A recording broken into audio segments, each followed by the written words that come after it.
Sa ating buhay mayroon tayong gamit na wika.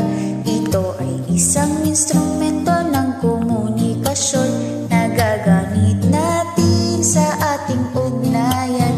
Nagbibigay daan sa ating pag-unlad. Mayroon tayong gamit na wika ang pangkonsepto.